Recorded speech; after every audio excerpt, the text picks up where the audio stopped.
The other day I arrived in the office to find I'd left my keys at home, so could not lock up my bike. Later I interviewed someone over lunch and afterwards couldn't find the tag I'd been given for my coat. And then, on the way back, I started drafting the interview in my head and missed my stop on the tube. These small lapses took place against the background of a much bigger lapse.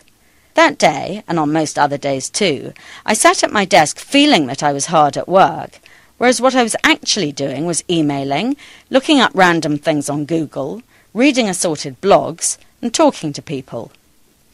I worry about all of this. I despise hopelessness and inefficiency in others, and still more in myself. There has to be a better way of getting through the day.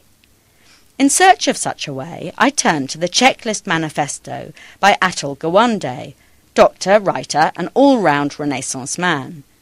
His thesis, stated flatly, sounds feeble, that a simple list is the answer to the world's complexity. Yet Dr. Gawande shows us how checklists have saved lives in intensive care and stopped planes from falling out of the sky. Yet it's all very well writing a list of tasks that must be accomplished before a plane can take off, but simple self-respect prevents me from writing a list that says, "When the train arrives at your stop, get out." Instead, I turn to Douglas Merrill, former Chief Information Officer at Google, who's written a book with the subtitle, "How to Get Stuff Out of Your Head, Find It When You Need It, and Get It Done Right."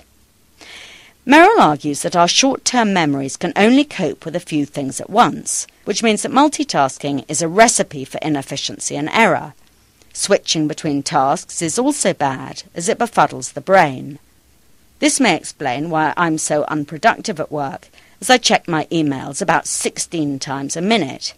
So, as of now, I'm trying to do things differently, and I'm focusing on one task alone, writing a column.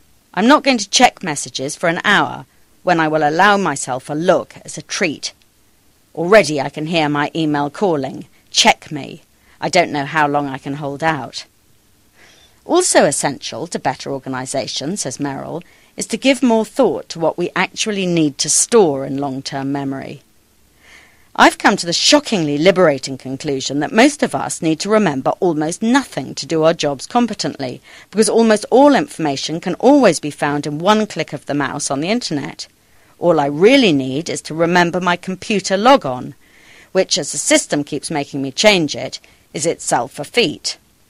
Still, there is one cheering thought. Whatever the disarray inside my own head, things could be worse. The other day my husband paid his parents a visit. On arrival he opened the fridge to help himself to some wine, and inside he found, alongside a bottle of Sauvignon Blanc, a neatly folded copy of the evening newspaper. This is Lucy Kellaway for the BBC World Service.